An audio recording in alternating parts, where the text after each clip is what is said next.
94.3 my FM से मैं हूं आरजे मोहित और आज मेरे स्टूडियो में कोई बॉलीवुड स्टार नहीं है। पूरे वर्ल्ड की सैर कर चुके हैं, बहुत सारे लोगों से मिल चुके हैं। पिछले 10 दिन में मैंने उनके बहुत सारे वीडियोस देखे हैं और उनके बारे में बता सकता हूं कि उनके चेहरे पर जो एक स्माइल है वो हमेशा बरकरार रहती है। स्वागत करते हैं प्रेम रावत जी का। सर बहुत बहुत स्वागत है आपका हमारे स्टूडियो में। थैंक यू वेरी मच और आपके श्रोताओं को मेरा नमस्कार। मेरा सबसे पहला सवाल, जैसा कि मैंने जिक्र किया कि आपके चेहरे पर स्माइल, तेज, इतनी चमक कैसे? बात यह है कि चमक मनुष्य के अंदर से आती है जी। असली चमक। बाहर से हम लोग मरहम लगाते हैं, ये सब क्रीम लगाते हैं, ये सब कुछ करने की कोशिश करते हैं क्योंकि आज का जो माहौल है वो इसी प्रकार का है कि अगर आदमी बाहर से अच्छा दिखता है तो अच्छा आदमी है, ये सब कुछ है, परंतु अंदर की तरफ कोई ध्यान नहीं देता है। और असली सुंदरता मनुष्य की उसके अंदर से आती है। जो असली श्रृंगार है मनुष्य का या किसी भी व्यक्ति का, वो श्रृंगार जब वो शांति में है तो वो श्रृंगार जो है वो अलग श्रृंगार है। ओके। जैसे कि आप बात करते हैं शांति की, कई सारे मैंने गुरुओं को बहुत सारी बुक्स भी पढ़ी हैं।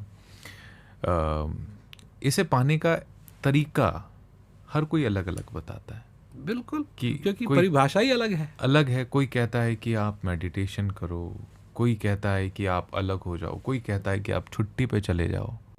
ये शांति पाने का आपका क्या तरीका है, मैं वो जानना चाहूँगा।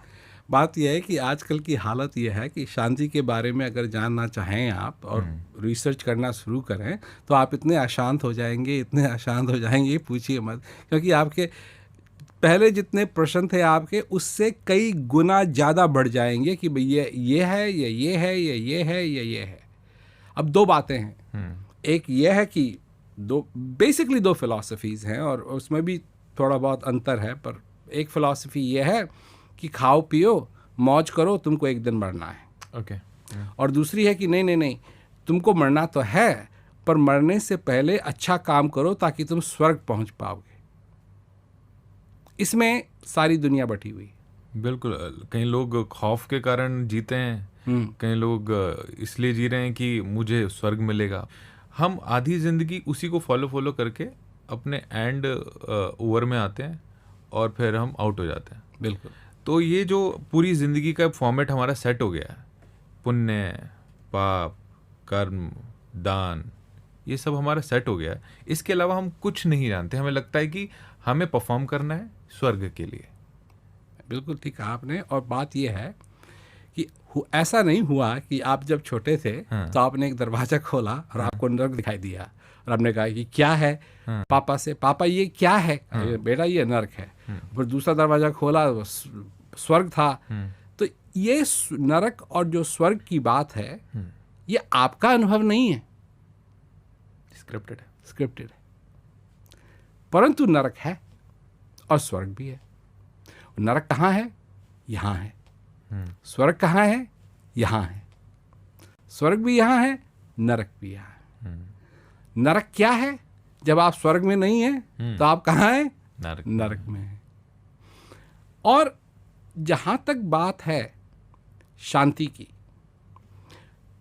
शांति परिभाषाओं की नहीं है, शांति महसूस करने की चीज़ है। सबसे पहले मैं लोगों को ये चुनौती देता हूँ,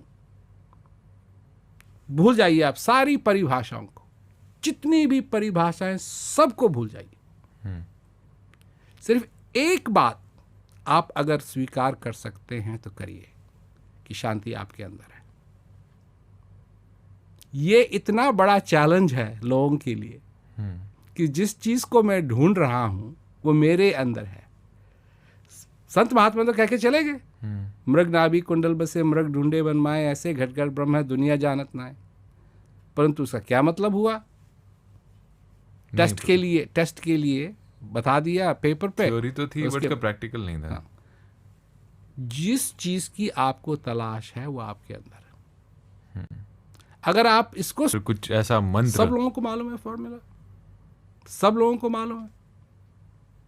अगर आप एक कमरे में हैं और वहाँ 10 आदमी बोल रहे हैं बात कर रहे हैं, जोर जोर से बात कर रहे हैं, खूब हल्ला हो रहा है, और कोई एक व्यक्ति आता है जिसको आप जिसका आप आदर सत्कार करते हैं, वो आपसे कुछ कहना चाहता है, ठीक तो है, आप करेंगे क्या? मैं लोगों को शांत करने की कोशिश करूंगा। हाँ, तो वो जो 10 लोग हैं आपके कमरे में, आपके जीवन में, जो बक बक बक बक बक कर रहे हैं हमेशा, ऐसा बनो, ऐसा बनो, ऐसा करो, ऐसा करो, ऐसा करो, ये कर लो, ये पालो, ये हो जाएगा, वो, उनको तो शांत करो जरा। तब आपको पता लगेगा कि आपका हृदय आपसे क्या कहना चाहता है। पर इसकी जरूरत तो समझनी पड़ती है पहले।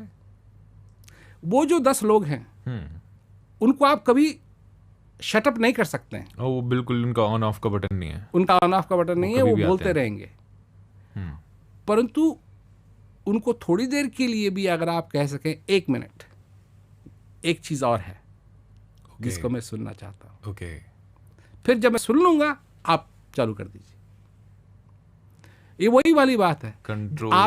आपके कानों में हेडफोन लगे हुए हैं, बिल्कुल, और कोई आपसे आके बात करना चाहता है, तो आप क्या करते हैं? मैं हेडफोन उतारूंगा, और फिर जब बात खत्म हो गई तो फिर पहनूंगा। इतनी आसान बात।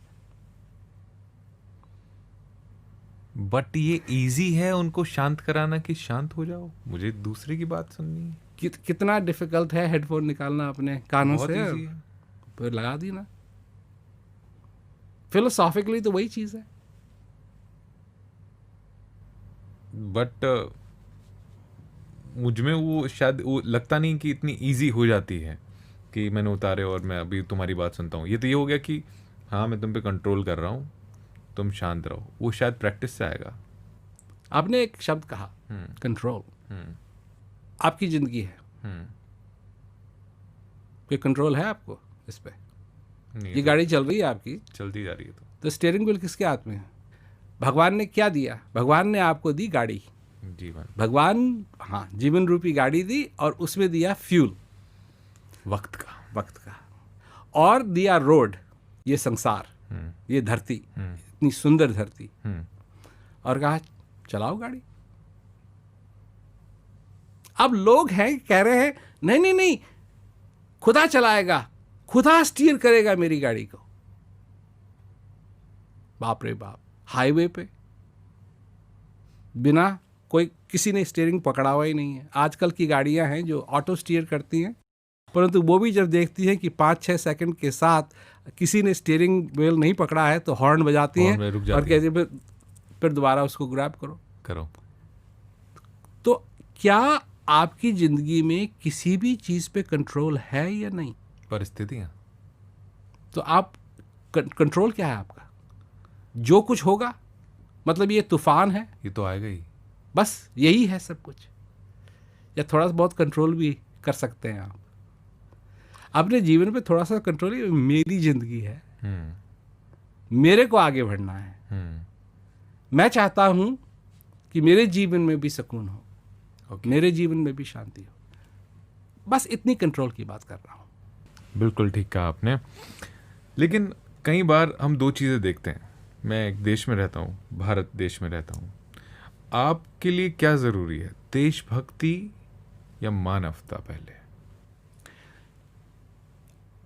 देखिए, जहाँ तक जमीन तो जमीन है। किसी ने यहाँ बॉर्डर बना दिया, किसी ने वहाँ बॉर्डर बना दिया। बॉर्डर जो हिंदुस्तान का आज बॉर्डर है वो पहले नहीं हुआ करता था। नहीं, और कुछ होता रहता है। स्टेट्स है वो बदलते रहते हैं, तो डिवाइड हो रहते हैं। तो जब आप भारतवर्ष की बात करते हैं तो आप भारत में रहने वालों की बात कर रहे हैं या जमीन की बात कर रहे हैं? मैं शायद भारतवासियों नहीं, मनुष्यों की बात कर रहा हूँ। हाँ, तो मनुष्यों की अगर आप बात कर रहे हैं तो मानवता पहले होनी चाहिए। ओके। क्योंकि अगर हमने सबसे सुंदर घर भी बना लिया, मतलब मार्बल लगा हुआ है, ग्रेनाइट लगा हुआ है, आली शानदार मकान है, परंतु जितने लोग उस घर में रहते हैं एक दूसरे से लड़ते रहते हैं, फायदा ही नहीं है ऐसे घर का। ऐसे घर में कौन रहेगा? आग लगी है, कैसे रहेगा? सबसे पहले, और भारतवर्ष एक ऐसी जगह है, क्योंकि जब मैं छोटा था, जब मैं स्कूल जाता था, मैंने देखा मेरा सबसे करीब एक दोस्त था, उसका शरीर पूरा हो गया, वो क्रिश्चियन था। कई लोग मेरे से बोलते थे कि आप इससे क्यों दोस्ती करते हैं, ओके, ये तो क्रिश्चियन है। मैंने कहा नहीं, मेरा दोस्त है, मैं दोस्ती देखता हूँ। मेरा एक और भी दोस्त था, किसी और धर्म का था वो। ओके, तो और जहाँ मैं स्कूल जाता था तो वहाँ हर एक धर्म के लोग थे, और कभी ये किसी के अंदर भाव नहीं था कि नहीं तू क्या कहते हैं, इस्लाम धर्म को मानता है, तू क्रिश्चियन धर्म को मानता है, तू सिख धर्म को मानता है, तू हिंदू धर्म को मानता है, तू बुद्धिस्ट धर्म। बच्चों में ये नहीं होता है, ये सिखाया जाता है, स्क्रिप्ट किया जाता है। ये तो वही वाली बात है ना, कबीर कुआं एक है, पानी भरे अनेक, भांडे का ही भेद है, पानी सब में एक। तो ये आप जब सुनते हैं या कोई और सुनता है तो बड़ी अच्छी बात है, पर ये उनको मालूम है कि सब एक ही है। एक ही है। तो ये भारतवर्ष को एकता की जरूरत है, और जैसे जैसे एक होंगे लोग, ये देश कहीं का कहीं पहुंच जाएगा, कहीं का कहीं पहुंच जाएगा, और पहुंच रहा है। मैं इससे एक बात जोड़ना चाहूँगा। मेरे बाबा जी थे, उनके 2 मित्र थे, मोमडन थे, और वो हमारे घर आते भी थे। वो एरा था, उसके बाद से वो सब बंद हो गया। आज मेरे मित्र है, इतने मोमडन मित्र नहीं है, या फिर उनके इतने हिंदू मित्र नहीं है। ये जो गैप आया है, मुझे लगता है कि हम वक्त के साथ साथ दूर होते गए। ये वक्त के साथ हमें तरक्की, कहते हैं ना कि वक्त के साथ कोई भी देश तरक्की करता है, तो ये कैसी तरक्की है? ये तरक्की नहीं है, ये विभाजन है। क्योंकि ब्रिटिश का एक फंडामेंटल रूल रहा है, और ये चाणक्य ने भी उन्होंने भी ये बात कही है, क्योंकि साम दाम दंड भेद, और आखिरी वाला है भेद। पहले तो समझाओ, और अगर समझ में नहीं आए साम दाम, तो पैसे वैसे का प्रबंध करो, अगर उससे भी नहीं हो तो दंड दो। और अगर दंड भी काम ना करे, समझौता भी काम ना करे, पैसा भी काम ना करे, और दंड भी काम ना करे, तो विभाजन कर दो। जो लोगों का विभाजन कर रहे हैं, वो सचमुच में नहीं समझ रहे हैं कि वो कितनी बड़ी गलती कर रहे हैं, और कितनी बड़ी मानवता के खिलाफ गलती कर रहे हैं, और वो उससे सतर्क रहना चाहिए लोगों को। Thank you so much sir, हमारे साथ स्टूडियो में बनने के लिए।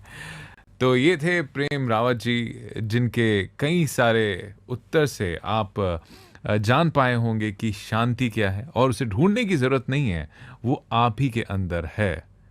अगर आप कहीं ढूंढने जा रहे हैं तो आप अपनी ही चीज़ को कहीं खोज रहे हैं, जो आपकी जेब में है, जो आपके अंदर है। तो शांति खोजिए मत, उसे महसूस कीजिए।